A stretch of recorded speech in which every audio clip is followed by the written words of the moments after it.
Chums. Now, welcome to my humble abode. Well, not quite really. It would be nice to say if this was your home, right? This is a wonderful place that I've discovered in the very heart of London, literally moments away from the likes of Trafalgar Square, Piccadilly, and Charing Cross. But if you're a history lover, and if you love your royal gossip, and more importantly, the stories behind some of the most fascinating things that have happened here in the 17th and 18th and 19th century, in the very heart of London, this truly is the place for you. Not only that, there is a free museum too, and it's all regarding this man. Oh yes, that's right. The man some people say that was the greatest detective sleuth ever. And I'm not decrying, of course, people like Poirot, Lewis and the rest, Miss Marple, everything, but of course the brilliant Sherlock Holmes. Many people don't realise that Sherlock Holmes is fictional. But here, in the very heart of London, he lives on in a splendid Green King pub. Not only that, there is a museum attached too. As ever, let me explain.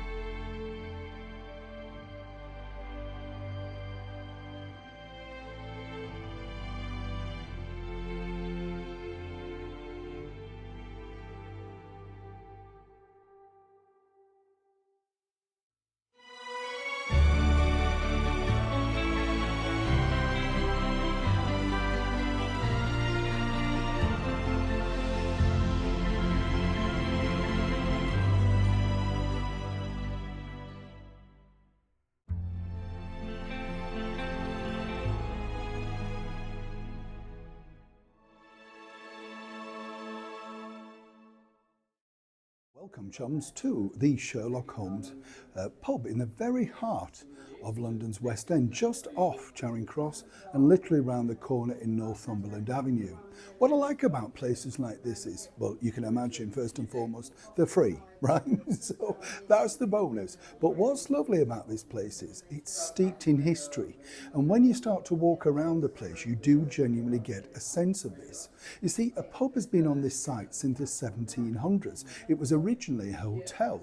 And the reason for this was, the River Thames is not that far away, about 5-10 minute walk maximum. So you can understand that these places in that particular period where travel, where sort of things were moving up and down the Thames were becoming more and more, you understand. But what's interesting is by the 1800s, this had been turned into a public house.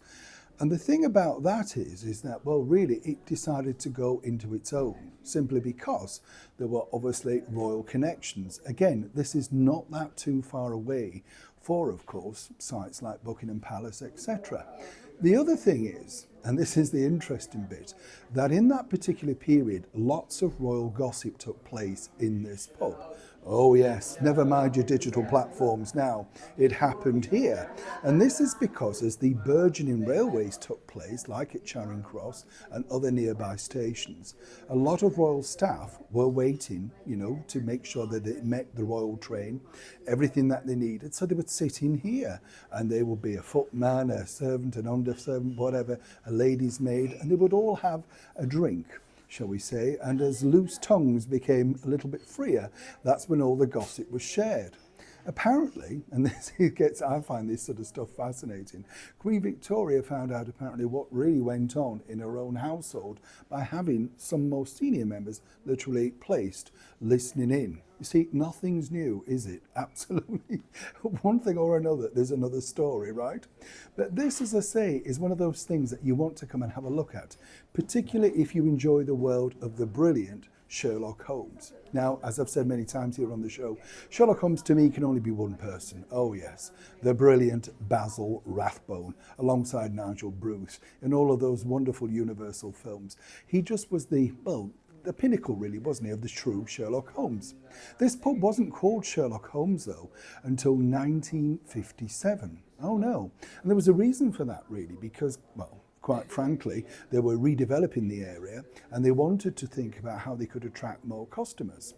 If you can imagine, at this point, those films had come out, they were absolutely huge in popularity, and they figured that, well, if you look in the books, Sherlock, alongside Dr. Watson, many times, were dashing to catch the train from Charing Cross. Where would they have stopped off from? Well, of course, the local pub. So it made sense in 1957 by those particular proprietors to rename the pub, and this became even more successful. None more so, simply because people actually started to believe that the fictional Sherlock, and let's not forget he is, actually stopped off in here for drinks. People do forget that. But behind me here is a free museum.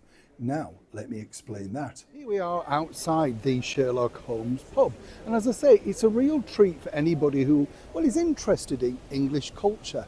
This particular public house as well is a bit of a thronging magnet for celebrities. Tom Cruise has been spotted here, and many stars of the world of theatre come here either before or after their show, simply because it's just in a very discreet corner and they can be afforded some privacy.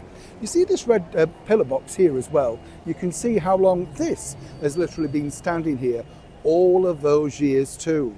And when you think about it and you look at the cipher that's on there now, and we're still struggling to get King Charles's on virtually any of them up and down the United Kingdom, how many letters were posted in that red post box? I often think things like that, don't you? But back to the museum in here. Now let me explain. It's a room that's been recreated to give you the absolute look of how they believed the author, Sir Arthur Conan Doyle, would have had Sherlock study, right? But sadly, you're not allowed in, but you can literally look into it through the main 3 windows while having a dining experience in there. And it's certainly well worth the treat. As you can see, you can get some wonderful pictures. There's a figurine. I asked why you were not allowed to go in, and he told me that, well, quite frankly, this belongs to the Sherlock Holmes Society. They've loaned every facet from this area. And so they come in around about once a month to hold a meeting, and then they sort of dust and replace and move around anything that they feel needs slightly adjusting in that room. Apparently it's worked though. This is one of the busiest pubs, literally, in central London. And as many people know, watch this channel, I do not drink. But I have to say the staff were very kind inside. They offered me a lovely tonic water, a cup of coffee. They couldn't be more welcoming or kind. And the testament to this, and let me just point this out, chums, I'm not being paid, it's not an advertorial, I'm not an ambassador. But as you know, like yourselves probably, I talk to everybody. And I was talking to a lovely couple who were having lunch in there. And I said, what do you think to it? And they said, the food's absolutely delicious, but the atmosphere just really makes it great too.